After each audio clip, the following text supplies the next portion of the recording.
할렐루야. 9월 첫째 주일 온라인 예배 하나님 앞에 올려드리기를 원합니다. 오늘도 우리가 어디서 예배하든지 하나님께서 우리의 예배를 받으시고 성령님께서 우리의 마음에 감동과 주의 말씀에 순종할 수 있는 능력을 주시는 그런 은혜를 경험하는 예배가 되기를 소망합니다. 우리 예배하기 전에 앞서서 먼저 우리 교회 소식을 알려드리도록 하겠습니다. 우리가 거리두기 4단계가 앞으로 4주도 연장되어져서 10월 3일까지 거리두기 4단계를 유지하게 됐습니다. 우리 교회는 4단계 때 예배드리는 주일 1부부터 4부 예배를 제외한 모든 예배는 온라인 예배로 드린다는 거 기억해 주시기를 바라고요. 그리고 주일 예배 같은 경우 특히 3부 예배, 2부 예배, 10시 예배 많은 분들이 모이더라고요. 우리 속장님들, 선교회장님들, 또 교회에 중직되시는 분들은 되도록이면 1부와 3부 예배, 4부 예배로 모여주시기를 부탁을 드리겠습니다. 우리 온 하루 온맘 기도회 여러분 함께 끝까지 잘 참석해 주시고 기도의 불씨를 꺼트려 주시지 않기를 부탁드리겠습니다. 오늘 시간 서로 우리가 서로 축복하면서 나아가길 원합니다. 여러분의 가정에 함께 있는 우리 가족들을 향해 축복하고 또 같은 자리에 함께 앉아있지 않지만 예배하는 우리 성도들을 향해 서로 축복하길 원합니다. 당신은 하나님의 언약 안에 있는 축복의 통로입니다. 우리 서로 축복했으면 좋겠습니다.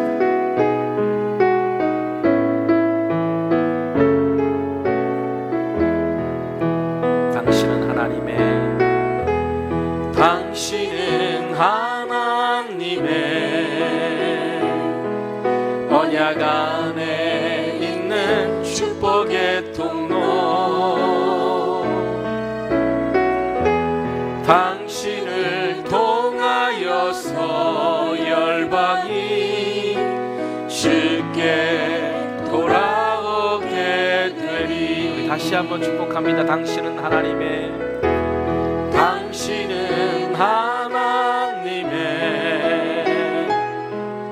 언약 안에 있는 축복의 통로, 당신을 통하여서 열방이 쉽게 예배하게 되리. 우리가 지금 서로 축복하면서 당신을 통해 열방이 주님께 예배하게 될 것이라고 그렇게 축복했습니다. 이 축복대로 되어질 줄 믿습니다. 오늘 드려지는 이 예배가 온 열방이 하나님을 예배하는 시작이 되었으면 좋겠습니다. 그러기 위해서 먼저 내가 하나님 앞에 정직한 예배자로, 하나님이 받으시는, 기뻐 받으시는 예배자로 서야 될 것 같아요.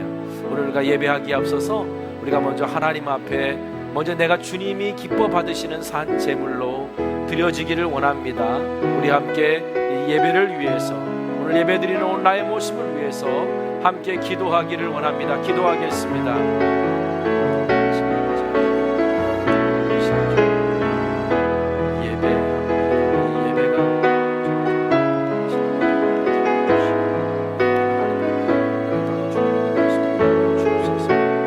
예배드릴 때 오늘 나의 힘을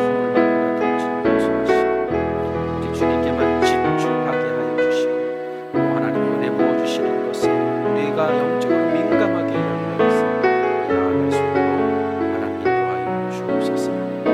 사랑의 하나님, 우리가 비록 각자의 처소에서 하나님을 바라보며 예배하지만 오늘의 이 예배가 오늘 나와 함께 하시는 하나님의 영광을 체험하는 예배될 수 있도록, 하나님이 기뻐 받으시는 예배가 될 수 있도록 인도하여 주시옵소서.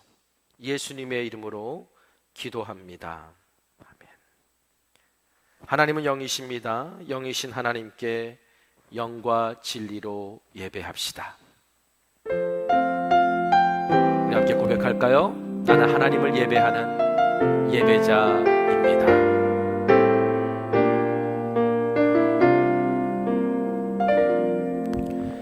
나는 하나님을 예배하는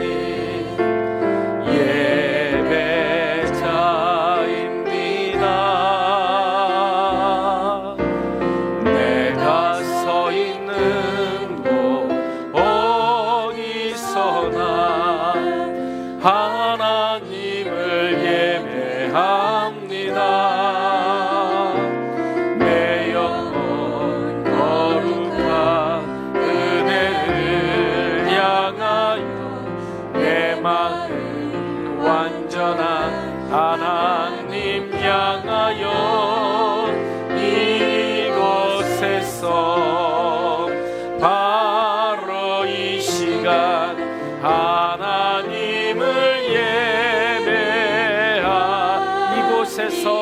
바로 이 시간 이곳에서 바로 이 시간 하나님을 예배합니다.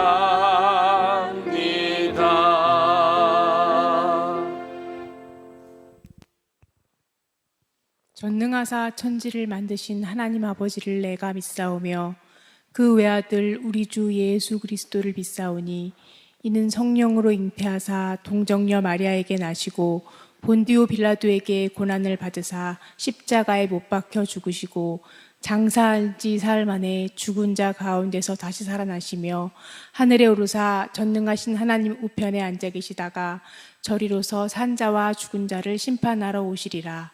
성령을 믿사오며 거룩한 공회와 성도가 서로 교통하는 것과 죄를 사하여 주시는 것과 몸이 다시 사는 것과 영원히 사는 것을 믿사옵나이다. 아멘. 주 안에서 항상 기뻐하라. 내가 다시 말하노니 기뻐하라. 너희 관용을 모든 사람에게 알게 하라. 주께서 가까우시니라.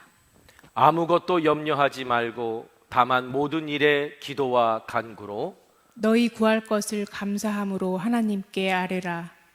그리하면 모든 지각에 뛰어난 하나님의 평강이 그리스도 예수 안에서 너희 마음과 생각을 지키시리라. 끝으로 형제들아, 무엇에든지 참되며 무엇에든지 경건하며 무엇에든지 오르며 무엇에든지 정결하며 무엇에든지 사랑받을 만하며 무엇에든지 칭찬받을 만하며 무슨 덕이 있든지 무슨 기림이 있든지 이것들을 생각하라. 너희는 내게 배우고 받고 듣고 본 바를 행하라. 그리하면 평강의 하나님이 너희와 함께 계시리라.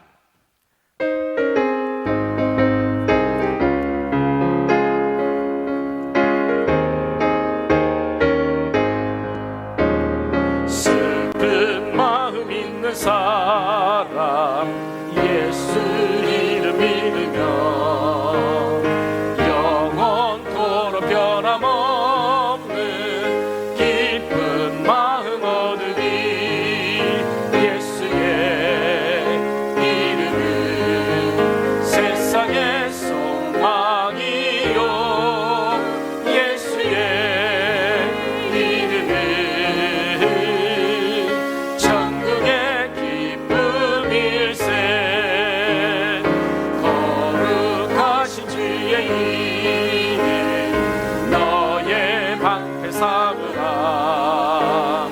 환난 시험 당할 때에 주께 기도드려라.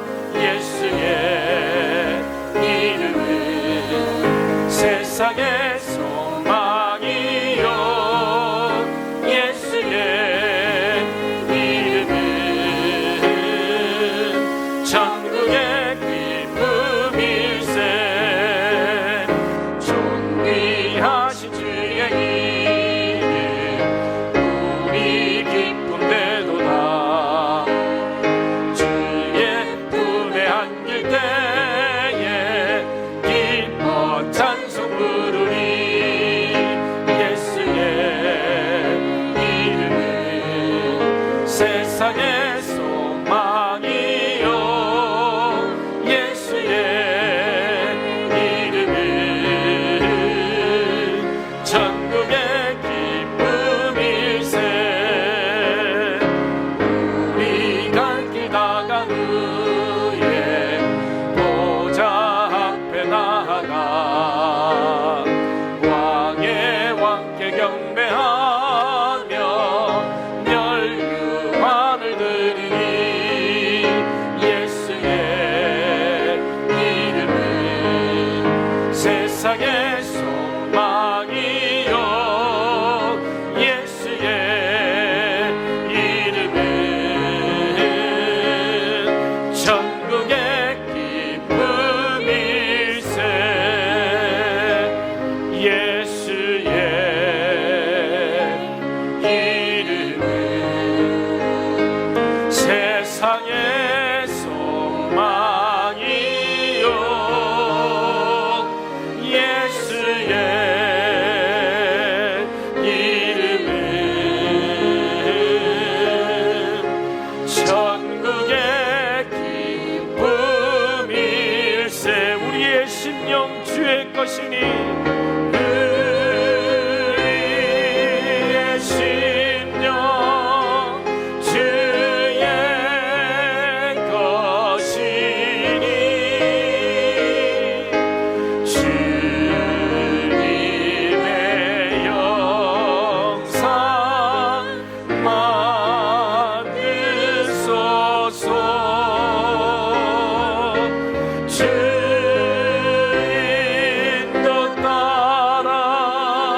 걱정 근심 어두운 그늘 너를 둘러 덮을 때 주께 내 영 맡기겠나 죄 웃음 니 믿으며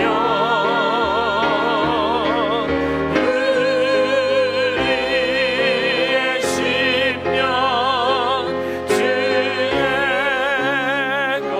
것이니 주님의 영상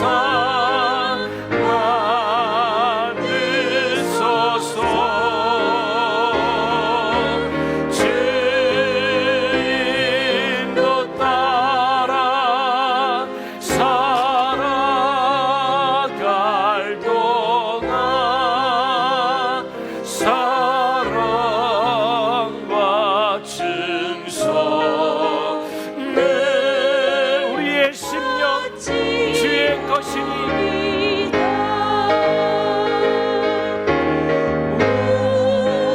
우리의 심령 주의 것이니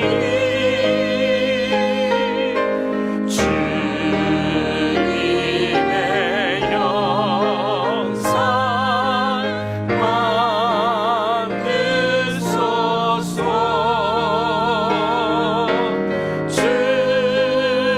주인도 따라 살아갈 동안 사랑과 증서 늘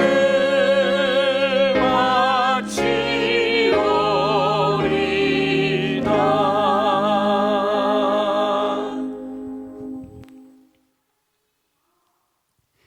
하나님 아버지 감사합니다. 우리가 누려왔던 모든 것들, 우리가 지나왔던 모든 시간, 우리가 걸어왔던 모든 순간, 우리가 하나님의 자녀로 살며 찬양하고 예배했던 생활들이 당연한 거라 여겨왔었는데 코로나 시대를 통해 모든 것이 하나님의 은혜였음을 고백합니다. 하나님, 당연한 줄 알고 살았던 하루하루 생활들이 주님의 은혜임을 깨닫게 하시니 감사합니다.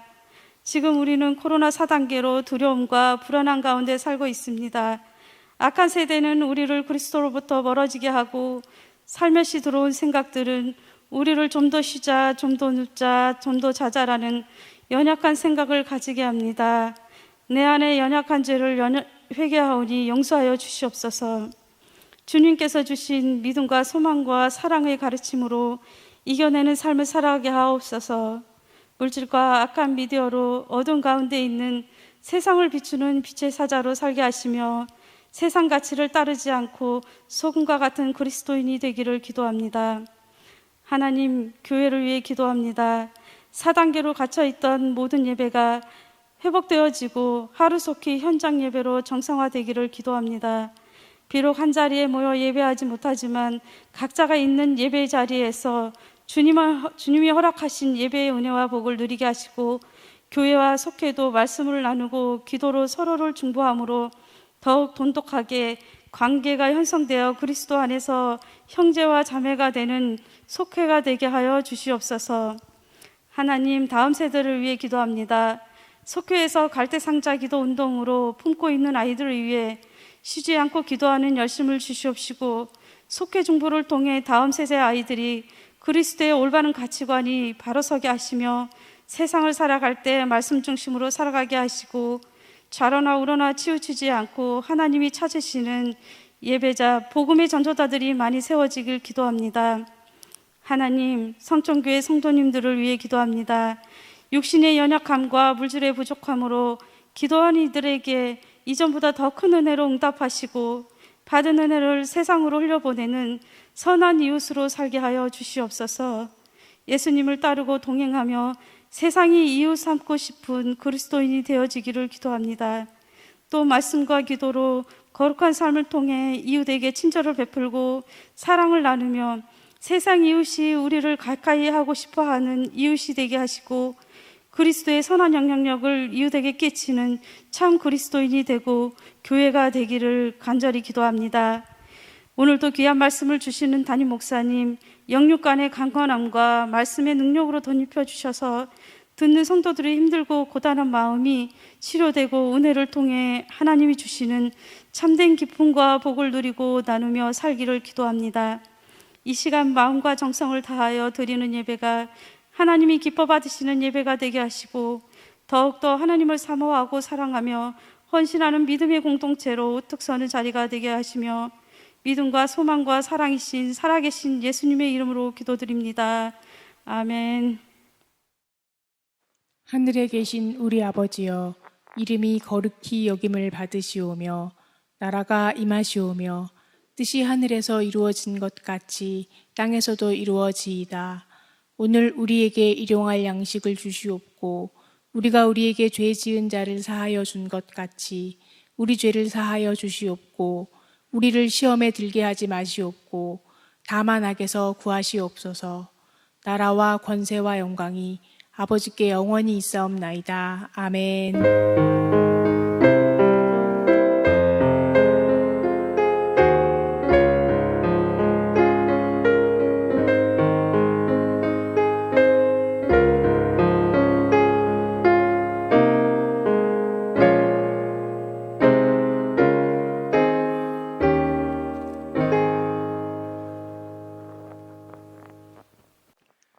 오늘 우리에게 주시는 하나님의 말씀은 베드로전서 1장 6절에서 7절에 있는 말씀입니다. 그러므로 너희가 이제 여러 가지 시험으로 말미암아 잠깐 근심하게 되지 않을 수 없으나 오히려 크게 기뻐하는도다. 너희의 믿음의 확실함은 불로 연단하여도 없어질 금보다 더 귀하여 예수 그리스도께서 나타나실 때에 칭찬과 영광과 존귀를 얻게 할 것이니라. 아멘. 자, 오늘은 베드로전서를 통해 배우는 제자도 세상이 이웃 삼고 싶은 그리스도인 세 번째 시간입니다.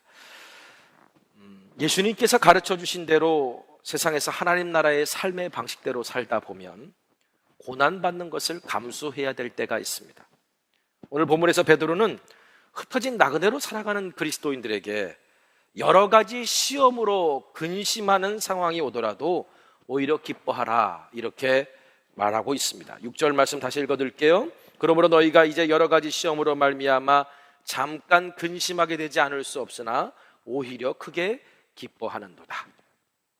여기서 근심은 그냥 근심이 아니라 슬픔에 잠길 수밖에 없는 어떤 감정이 엄청나게 상하게 되는 그런 심각한 상황 때문에 찾아오는 근심을 말하는 것입니다.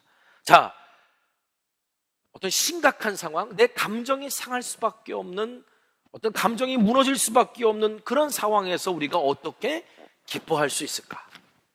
자, 이 답을 찾으려면 베드로가 말한 크게 기뻐하는도다 라는 말이 무슨 뜻인지 먼저 알아야 돼요. 헬라어로 아갈리아오라는 말인데, 크게 기뻐하는도다, 크게 기뻐한다는 이게 무슨 뜻일까? 아주 오래전 일인데요.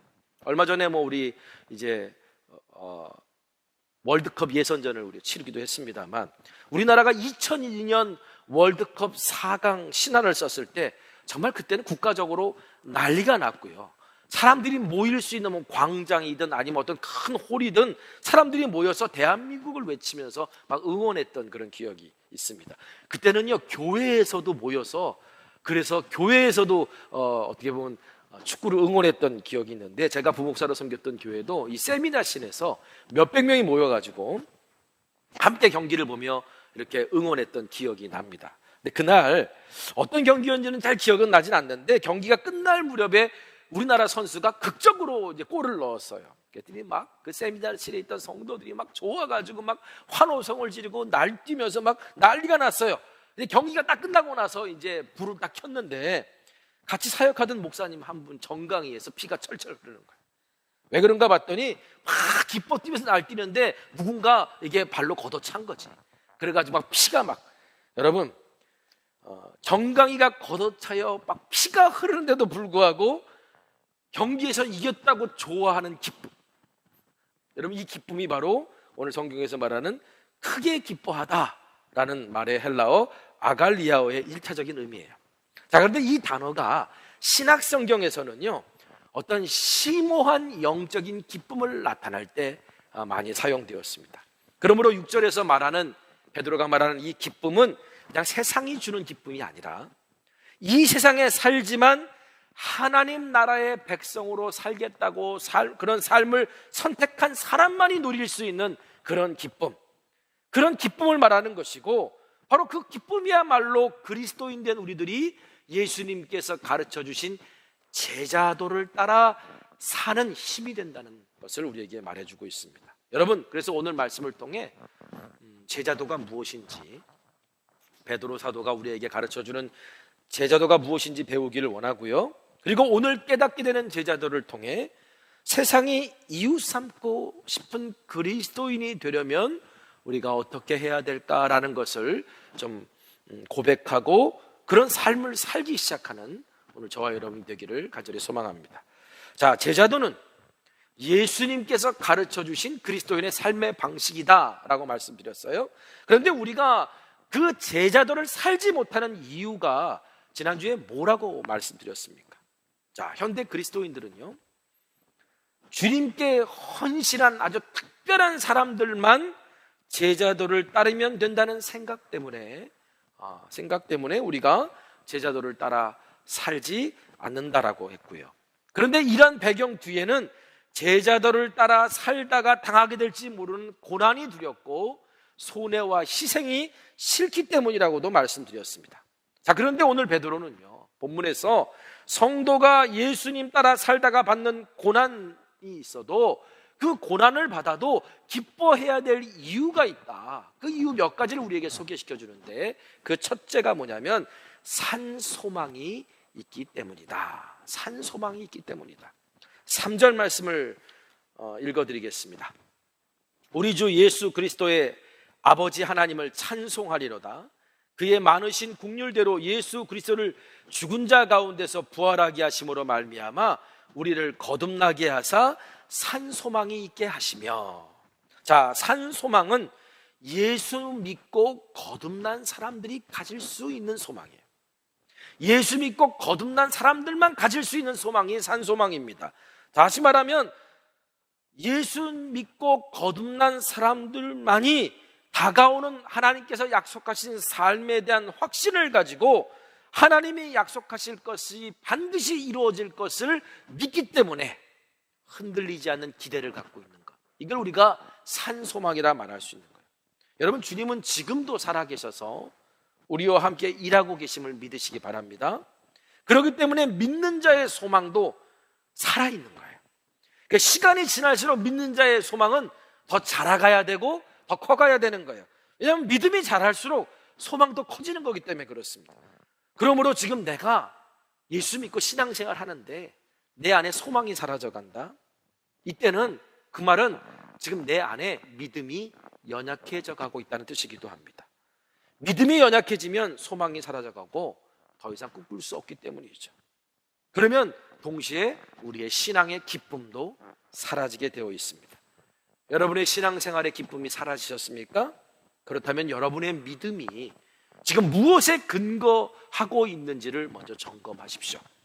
사라질 것에 근거하고 있는가, 영원히 사라지지 않을 것에 근거하고 있는가를 여러분 점검해 보시길 바랍니다. 그래서 베드로는요, 성도가 고난받아도 기뻐할 수 있는 두 번째 이유를 우리들에게 말해주는데, 둘째, 영원한 유업을 받았기 때문이다 라고 우리에게 말합니다.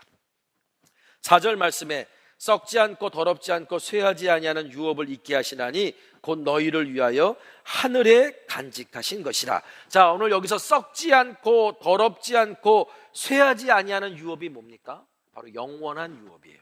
썩지 않고 더럽혀지지 않고 쇠하지 않는 것, 영원한 유업을 말하는 건데, 이 유업은 하나님께서 믿는 자들에게 주시겠다고 약속한 거예요. 자, 이 유업이 어떤 것이 있을까? 이스라엘 자손에게는 아브라함 때부터 약속의 땅 가나안을 주시겠다고 약속하셨어요. 그리고 유업이라는 말은 다른 말로 분깃이라고도 해석될 수 있지만, 자, 그냥 통틀어서 유업은 하나님께서 우리에게 주시겠다고 약속하신, 영원히 사라지지 않고 변하지 않는 것이라고 우리가 이해할 수 있습니다. 자, 그러면 성경에서 말하는 하나님이 약속하신 유업이란 어떤 것들이 있을까요? 뭐 아까 말씀드렸던 약속의 땅도 있을 것이고, 또 시편에 보면 당신 스스로가 하나님이 우리의 기업이 되어주신다, 유업이 되신다라고 말씀하셨고, 영생도 하나님이 우리에게 주신 유업이고, 하나님 나라, 구원, 복 등등 이 모든 것들이, 이 다양한 것들이 하나님이 우리에게 약속하신 것들인데, 이 놀라운 선물을 오늘 성경 말씀에서 4절 말씀에서 뭐라고 말하냐? 곧 너희를 위하여 하늘에서 간직하신 것이라, 이런 말씀처럼 너희를 위하여 하늘에 간직하신 것이라는 말이 무슨 뜻일까요? 이미 우리에게 주시기로 확정해 놓으신 거라는 거예요.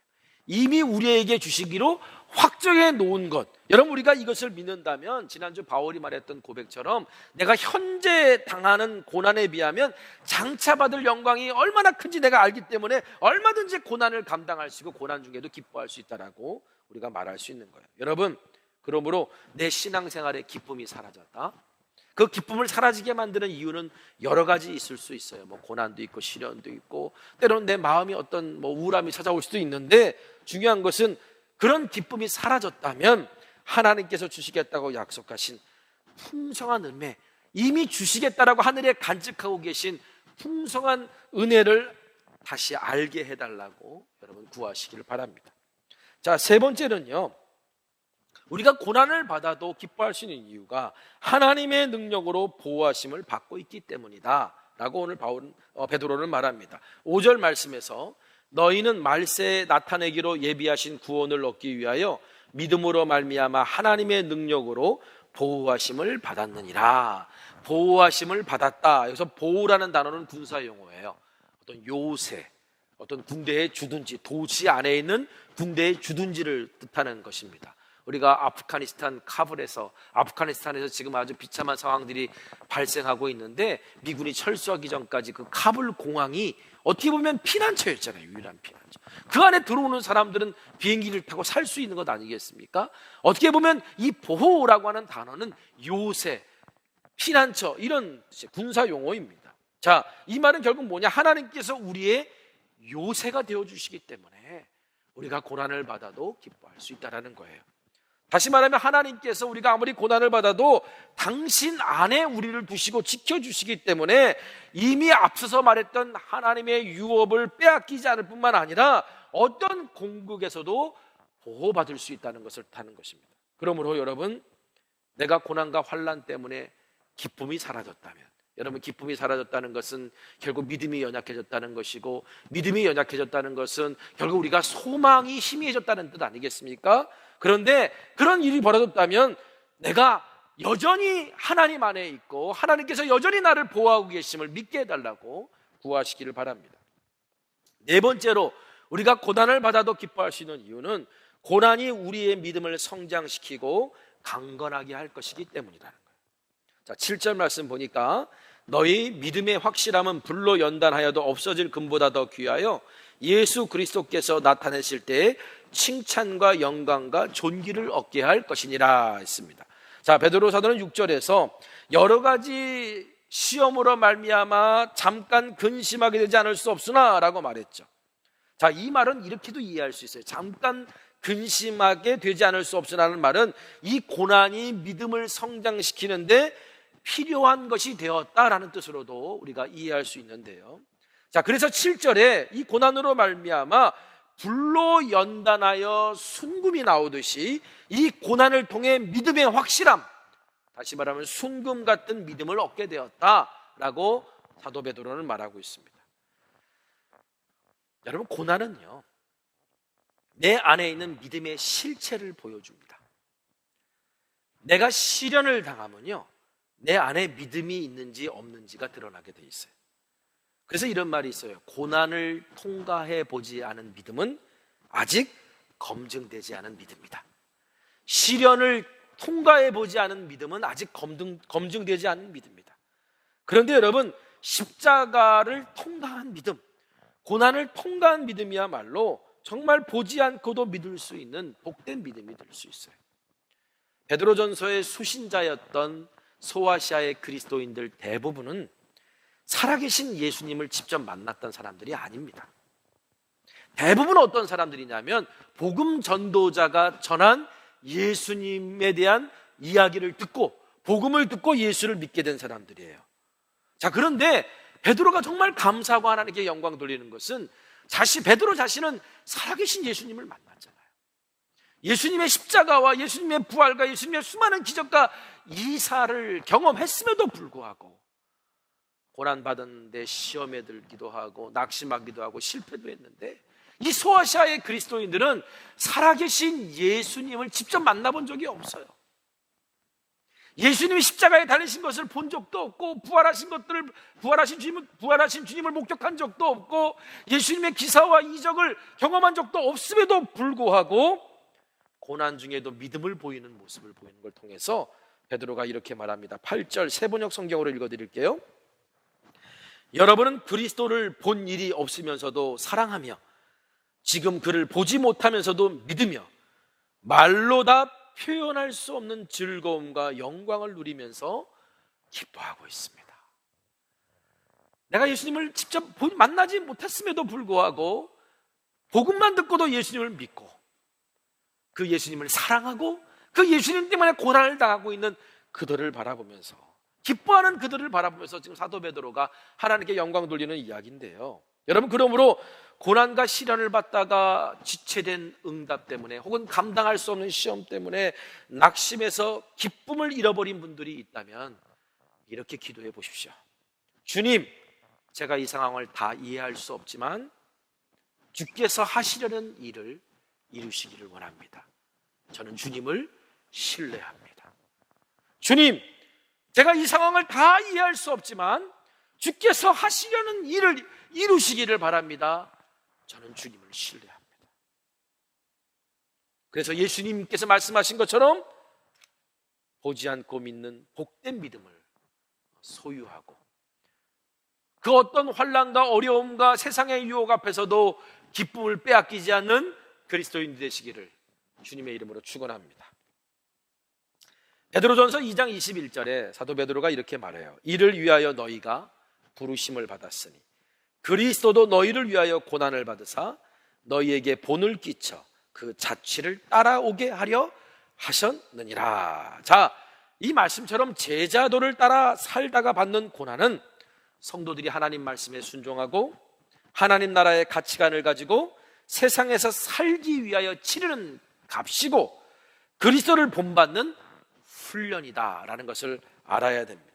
그랬을 때 우리는 베드로전서 5장 10절 말씀처럼 모든 은혜의 하나님 곧 그리스도 안에서 너희를 부르사 자기의 영원한 영광에 들어가게 하신 이가 잠깐 고난을 당한 너희를 친히 온전하게 하시며 굳건하게 하시며 강하게 하시며 터를 견고하게 하시느니라. 여러분, 이 약속의 말씀처럼 우리의 믿음이 이 고난을 통해 굳건해지고 강하게 되며 흔들리지 않는 믿음의 터전 위에 서 있는 하나님의 은혜를 잊게 될 것입니다. 여러분, 우리가 원하는 물건을 사려면 그에 합당한 값을 치러야 되는 거예요.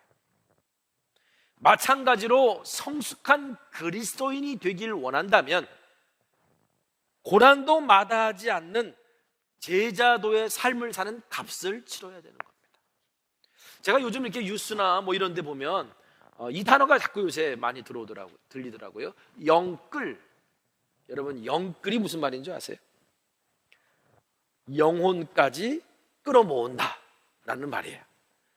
자, 지금 요즘 이 시대의 한국인들이요, 영혼까지 끌어모아서 하려고 하는 일이 뭔지 아세요? 대출 받는 겁니다. 그래서 영끌 대출이라는 말이 나왔죠. 영혼까지 끌어서 대출 받아도 손해보지 않을 거라는 굳건한 믿음을 한국 사람들이 가지고 있는 대상이 있습니다. 그게 뭐예요? 서울에 있는 아파트예요. 그래서 영끌 대출, 영혼까지 끌어모아서 사도 이건 손해보지 않을 거라는 믿음, 이런 믿음을 가지고, 그래서 영끌 대출이라는 말이 많이 나오는데 제가 이쪽 분야를 몰라요. 부동산 이쪽 분야는 잘 모릅니다. 괜히 이 말씀을 듣고 있는 여러분들 중에 내가 정말 영끌 대출을 받아야 되나 말아야 되나 고민하고 있는데 오늘 설교 말씀을 듣다가 야, 이거야말로 영끌 대출 받으라는 하나님의 응답이다 이렇게 생각하시고 그리고 영끌 대출 받으러 가시는 그런 일이 없기를 바랍니다. 여러분이 기억하고 들어야 될 말씀은 지금부터 시작하는 말이고요. 제가 앞서 말한 제 말씀을 잘 예화를 든 거죠. 여러분, 성경에서도 우리에게 영끌하라고 하는 게 있어요. 그게 뭔지 아세요? 마태복음 20장에서 한 율법사가 예수님을 시험하려고 했습니다. 그래서 물었어요. 선생님, 율법 중에 어느 계명이 큽니까? 이때 예수님께서 이렇게 대답해 주셨습니다. 마태복음 22장 37절에 40절. 예수께서 이르시되 내 마음을 다하고 목숨을 다하고 뜻을 다하여 주 너희 하나님을 사랑하라 하셨으니 이것이 크고 첫째 되는 계명이요 둘째도 그와 같으니 내 이웃을 내 자신같이 사랑하라 하셨으니 이 두 계명이 온 율법과 선지자의 강령이니라. 내 마음을 다하고 목숨을 다하고 뜻을 다하여, 이게 바로 성경에서 말하는 영끌입니다. 모든 걸 다 동원해서 우리가 마음을 다하고 목숨을 다하고 뜻을 다해서 성도된 우리가 해야 될 게 뭐냐는 거예요. 영혼까지 끌어모아서 해야 될 게 뭐냐는 겁니다. 오늘 성경은 뭐라고 말해요? 하나님을 사랑하는 거. 예수님은 하나님을 사랑하는 거라고 말합니다. 그런데 예수님은 39절에 둘째도 그와 같으니 라고 말씀하십니다. 그와 같다는 말은 마음을 다하고 목숨을 다하고 뜻을 다하여 해야 될 것이 하나님을 사랑하는 것 말고 또 있다라는 거예요. 그게 뭡니까? 내 이웃을 내 자신과 같이 사랑하라. 이것이 온 율법과 선지자의 강령이니라. 강령이라는 말이 무슨 말이냐면 골자, 이 성경의 골자라는 거예요. 핵심 키워드라는 말이에요. 그러니까 이 두 계명을 위해서라면 어떤 값을 치르더라도 아까워하지 않아도 된다는 겁니다. 예수님이야말로 강령이 되는 이 말씀을 십자가에서 죽으시면서까지 순종함으로 보여주셨어요. 그리고 예수님께서 가르치신 이 제자도도 결국 강령이 되는 이 두 계명에 근거하고 있습니다. 그러므로 제자도를 실천하기 위해 어떤 값을 치르는 거 여러분 아까운 게 아니에요. 낭비가 아니에요. 그 어떤 값 중에 바로 고난도 들어가 있는 겁니다. 그러나 여러분, 아무리 내가 사고 싶은 것이 있어도 돈이 없으면 살 수 없듯이, 값을 치르면 살 수 없듯이, 예수님을 본받고 따르는 삶을 살려면 자기를 부인하고 자기 십자가를 질 때 질 수 있는 그런 어떤 값을 치를 수 있는 믿음이 있어야 되는데 문제는 우리 그 믿음이 없다는 거예요. 마태복음 16장 24절에 예수님께서 이렇게 말씀하셨잖아요. 예수께서 제자들에게 이르시되 누구든지 나를 따라오려거든 자기를 부인하고 자기 십자가를 지고 나를 따를 것이니라. 예수님께서 당신을 따르는 제자도의 삶을 따르는 방식을 설명해 주셨는데 우리는 이 말씀을 딱 읽고 이 말씀 앞에서 고개를 저읍니다. 저는요 주님 말씀처럼 살 자신이 없어요. 그리고 돌아서잖아요. 다시 말하면 예수님을 믿기 위해, 제자도의 삶을 실천하기 위해 내가 고난을 값으로 지불할 믿음이 제게 없어요. 그렇게 말하면서 사실은 이 말씀 앞에 돌아설 때가 많습니다. 그래놓고 우리는 어떻게 합니까? 스스로 한계를 그어놓고 내가 할 수 있고 내가 믿을 수 있고 내가 순종할 수 있는 데까지만 내가 그 일을 감당하는 자선책을 선택합니다. 여러분, 우리가 이렇게 신앙생활하면 믿음이 왜 필요할까요? 내가 할 수 있는 것은 하고 내가 할 수 없는 것은 안 하고, 누구나 다 할 수 있는 일이잖아요. 더군다나 내가 할 수 있느냐 없느냐로 주님의 일을 결정하는 것이야말로 그리스도인답지 않은 것이 없습니다. 우리가 할 수 있는 일이냐 우리가 할 수 없는 일이냐라는 것으로 주님의 일을 하느냐 마느냐로 결정하는 것만큼 교회답지 못한 것이 없다라는 거예요. 믿음은 내가 할 수 없는 것 같아도 마땅히 해야 될 일이라면 순종하는 것이 믿음입니다.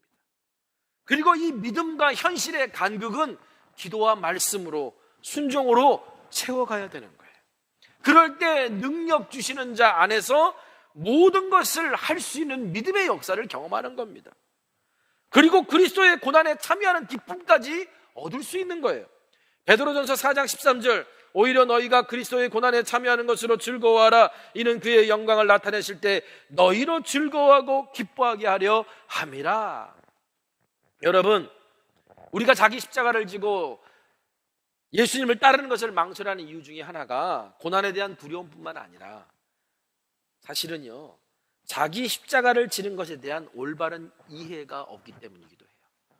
우리가 왜 마태복음 10장 24절의 말씀에 온전히 순종하지 못할까? 마태복음 10장 24절 다시 읽어드릴게요. 예수께서 제자들에게 이르시되 누구든지 나를 따라오려거든 자기를 부인하고 자기 십자가를 지고 나를 따를 것이니라. 자기를 부인하고 자기 십자가를 지고 예수님을 따르는 것이, 그것이 예수님을 따르는 방법, 제자도의 삶인데, 자, 예수님께서 우리에게 뭐라고 말씀하셨어요? 자기 십자가를 지라고 그러셨지 예수님께서 지신 십자가를 지라고 하시지 않았어요. 그렇죠? 만일 예수님이 지신 십자가를 나도 질 수 있는 십자가라면 예수님께서 왜 내 대신 십자가 지셨겠어요? 내가 질 수 없는 십자가니까 십자가에서 죽기까지 순종하시는 것, 다른 사람을 위해 죽기까지 순종하시는 삶은 내가 질 수 없는 십자가니까 예수님이 지신 거지요. 여러분, 예수님이 지신 대속의 십자가는 예수님만 지실 수 있어요. 그렇다면 예수님께서 우리에게 저라라고 말씀하시는 자기 십자가는 뭘까요? 자기를 부인하고 자기 십자가를 진다는 이 말, 오스왈드 챔버스는 이렇게 해석했습니다. 내 뜻에 따라 하나님의 뜻을 행하려고 해서는 안 된다는 것이다. 바로 이 점이 정확하게 우리 주님을 향한 사탄의 유혹이었다. 거룩하게 된 모든 성도들을 향한 사탄의 유혹이기도 하다. 내 뜻에 따라 하나님의 뜻을 행하려고 하지 않는 것, 내 뜻에 따라 하나님의 뜻을 행하려고 해서는 안 되는 것. 여러분, 이게 무슨 말일까요? 내가 하나님 편에 서야지 하나님이 내 편에 서기를 바라서는 안 된다는 거예요. 내가 예수님을 따르는 거지 예수님이 나를 따라오기를 원해서는 안 된다는 거예요. 우리는 아버지의 뜻이 내 뜻이 되기를 바라야지, 내 뜻이 아버지의 뜻을 바라기 되기를 원하는 것은 제자도의 삶을 살아가는 사람의 모습이 아니라는 거예요. 여러분, 우리의 본이 되시는 예수님께서는 당신의 뜻이 아니라 당신을 보내신 아버지의 뜻을 행하는 것을 우선에 두셨고, 그 결과가 바로 십자가의 순종이었습니다.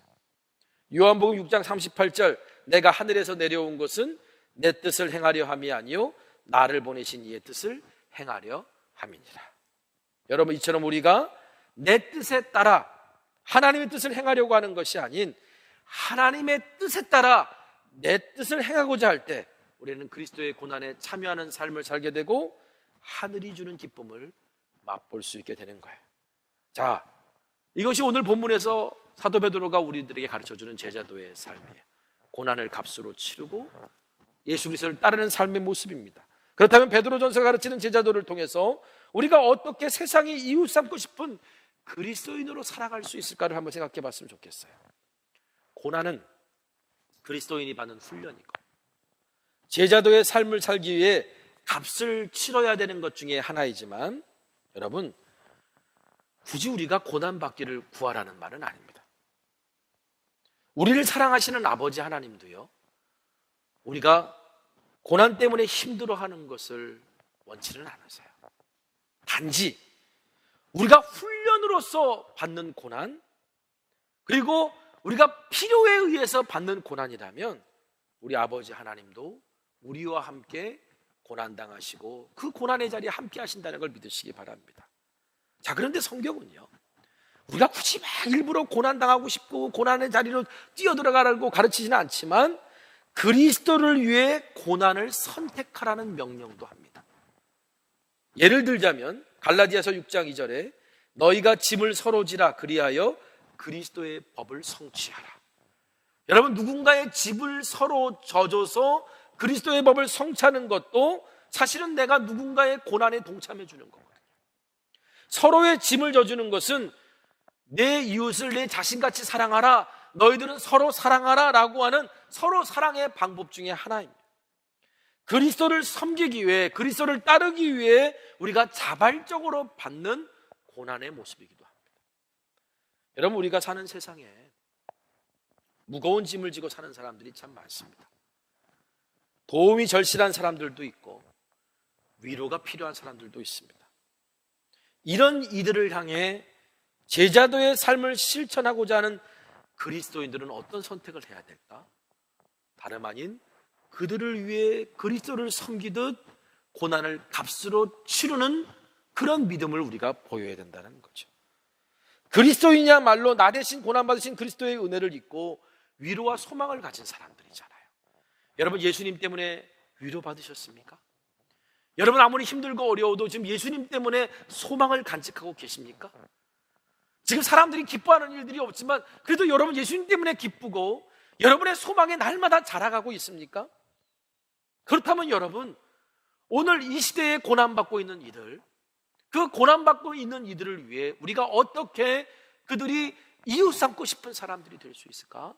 바로 그들을 향한 위로자로, 그들을 향한 축복하는 사람으로, 그러기 위해서 무엇보다도 그들의 짐을 서로 져주는 삶의 모습으로 우리가 그리스도를 섬기는 고난에 동참할 수 있다는 거죠. 그래서 고린도후서 1장 3절 5절에 우리도 바울처럼 이렇게 고백하고 찬송해야 될 것입니다. 찬송하리로다. 그는 우리 주 예수 그리스도의 하나님이시요 자비의 아버지시요 모든 위로의 하나님이시며 우리의 모든 환난 중에서 우리를 위로하사 우리로 하여금 하나님께 받는 위로로서 모든 환난 중에 있는 자들을 능히 위로하게 하시는 이시로다. 그리스도의 고난이 우리에게 넘친 것 같이 우리가 받는 위로도 그리스도로 말미암아 넘치는도다. 우리가 그리스도의 고난에 참여함으로 말미암아 우리가 받는 위로도 넘친다라는 거예요. 여러분, 우리가 그리스도를 섬기기 위해서 누군가의 짐을 서로 져주는 그런 고난의 자리에 우리가 함께 할 때 우리 안에 있는 위로가 그들에게도 넘쳐 흐를 뿐만 아니라 우리에게 더 넘치는 위로를 주시는 하나님을 경험할 수 있다는 겁니다. 여러분, 제자도의 삶은 결국 고난을 값으로 치르는 것일 수 있습니다. 그 고난을 값으로 치는 것이 어떻게 우리의 세상에서 우리의 삶에서 적용될 수 있을까? 그것은 다름 아니라 바로 고난당하고 위로받고 도움이 필요한 이들에게 그리스도를 섬기듯 우리가 그들을 위하여 서로 짐을 져주는 그들의 고난에 함께 해주는 것을 통해 오늘 우리가 세상이 이웃 삼고 싶은 그리스도인의 삶을 살아갈 수 있다는 겁니다. 위로가 필요한 많은 이들이 우리 가운데 있습니다. 도움이 필요한 많은 이들이 우리 가운데 있습니다. 우리가 세상을 사역지로 삼고 살아갈 때 우리는 어떻게 그들에게 다가갈 수 있을까? 오늘 말씀 붙들고 오늘 그리스도의 고난에 함께 참여할 수 있는 저 여러분 되시기를 간절히 부탁드립니다. 우리 함께 결단의 찬양 부르고 함께 기도하기를 원합니다. 주님 다시 오실 때까지 오늘 우리가 이 길을 걸어가면서 그 길을 걸어갈 때 우리에게 찾아오는 고난, 그 길을 찾아올 때 우리가 값으로 치러야 될 것이 있다. 능히 주님께서 그것을 감당할 수 있도록 우리를 도우시고 함께 해주실 것이라는 믿는 믿음 가지고 우리가 걸어갔으면 좋겠습니다. 특별히 이 시대는 위로가 필요한 사람들, 도움이 필요한 사람들, 그리고 소망을 갖고 싶은 사람들이 넘치는 세상입니다. 이때 오늘 우리가 고난의 값을 치르고 제자도의 삶을 사는 모습을 통해서 그들에게 위로가 되어주고 소망을 줄 수 있는 그런 제자의 삶을 살아가는 우리 모두가 되기를 결단했으면 좋겠습니다. 주님 다시 오실 때까지 우리 함께 찬양하겠습니다. 주님 다시 오실 때까지 나는 이 길을 가리라. 좁은 문 좁은 길 나의 십자가 지고 나의 가는 이 길 끝에서 나의 가는 이 길 끝에서 나는 주님을 보리라. 영광의 내 주님 나를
하시자 기도했으면 좋겠습니다. 우리가 정말 주님의 약속의 말씀을 듣고 이 땅에 살아가는데 어떨 때는 내 안에 낙심이 찾아오고 여러 가지 시험과 고난 때문에 기쁨을 잃어버립니다.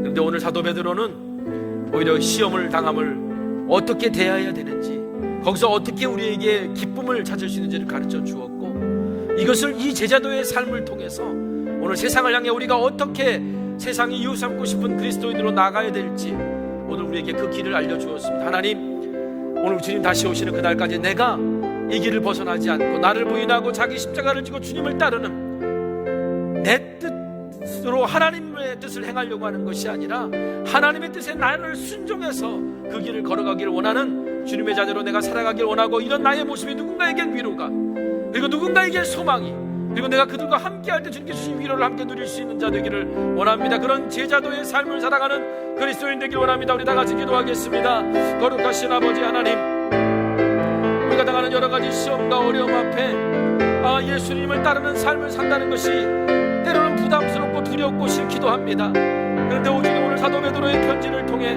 오늘 우리가 왜 고난을 값을 치르고도 예수님께서 걸어가신 그 길을 따라가는 것이, 예수님께서 살라고 말씀하신 제자도의 삶을 사는 것이 결코 헛된 것이 아니라는 것을 우리가 배웠습니다. 그러므로 하나님, 우리가 이 땅을 살아가면서 이제 우리 고난이 필요한, 고난당하고 있는 사람들, 위로가 필요한 사람들, 소망을 잃어버린 사람들에게 어떻게 우리가 제자도의 삶을 통해 그들의 이웃 삼고 싶은 그리스도인이 될 수 있을까?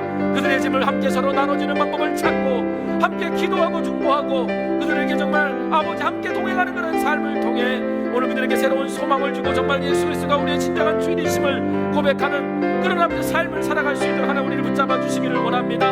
그러나 오늘 내 힘만으로 안 되는 것을 압니다. 내 믿음이 너무나 부족해서 안 되는 건 압니다. 그러나 오늘 주님 앞에 내가 정말 그 현실과 믿음의 차이를, 그 간극을 내가 오늘 기도와 순종으로 나아가려고 하오니 주님 나를 붙잡아 주셔서 능히 그 일을 감당할 수 있도록 오 주님 도와 주시옵소서. 거룩하신 아버지 하나님, 우리가 원치 않는 고난과 어려움을 당할 때 낙심할 수밖에 없고, 우리의 믿음이 흔들릴 수밖에 없고, 소망이 사라질 수밖에 없고, 그래서 기쁨을 잃어버릴 수밖에 없지만, 오늘 사도 베드로의 편지를 통해 예수 그리스도를 믿는 제자의 삶이 무엇인가를 배우는 것을 통해 제자란 결국 고난받는 삶에서도 기쁨을 잃지 않는 자, 기쁨의 이유를 발견하는 사람들인 것을 주님 깨닫습니다. 고난당하는 사람이 있습니까? 어려움에 처한 이들이 있습니까? 소망을 잃어가는 사람이 있습니까? 신앙의 기쁨을 빼앗기고 있는 이들이 있습니까? 다시 주님께서 우리에게 명령하신 그 제자도의 삶을 살아감을 통해 무엇을, 어떤 값을 치르더라도 아깝지 않은 그리스도의 길을 따라가는 것이 행복이고 진정한 소망임을 발견하게 하여 주시고, 그 삶을 통해 위로받아야 될 사람, 도움이 필요한 자들의 친구가 되어주는 선한 그리스도인의 삶을 통하여 세상에 이웃 삼고 싶은 그리스도인으로 나아갈 수 있도록 인도하여 주옵소서. 성령께서 오늘도 우리와 함께 하시고 하나님이 우리에게 약속하신 말씀은 지금도 우리 가운데 이루시며 예수 그리스도의 십자가의 은혜가 지금도 오늘 우리를 일으켜 세우고 있는 줄 믿습니다. 오늘 병든 자에게 주님 찾아와 주시옵소서. 낙심한 자들의 마음속에 소망을 허락하여 주시옵소서. 근심하고 있는 자들에게 다시 기쁨을 되찾도록, 오 주님, 오늘 주님이 걸어가신 길이 진정한 복의 길인 것을 발견하는 은혜를 더하여 주옵소서. 오늘도 주 앞에 드려진 귀한 예물 하나님 나라를 향하여 심었습니다. 하나님 나라의 법칙대로 30배, 60배, 100배의 열매를 맺는 그런 은혜와 복을 누리게 하옵소서. 성부, 성자, 성령, 성삼위 하나님의 은혜와 평강이 고난을 받더라도 기쁨의 이유를 알고 제자의 삶을 살기로 결단하는 주의 자녀들 위해 지금부터 영원까지 함께하여 주시옵기를 우리 구주 예수님의 이름으로 축원합니다. 아멘.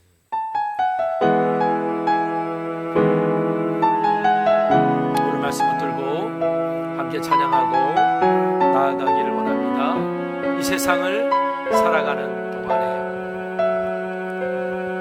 이 세상을 살아가는 동안에 나의 힘을 의지할 수 없으니 기도하고 것은 주께서 참 소망이 되시리라. 주의 길을 걸어가는 동안에 세상에 건 의지할 수 없으니 감사하고 낙심하지 말 것은 주께서 참 기쁨이 되심이라. 하나님의 꿈이 나의 비전이 되고 예수님의 성품이 나의 인격이 되고 성령님의 권능이 나의 능력이 되길 원하고 바라고 기도합니다. 하나님의 꿈이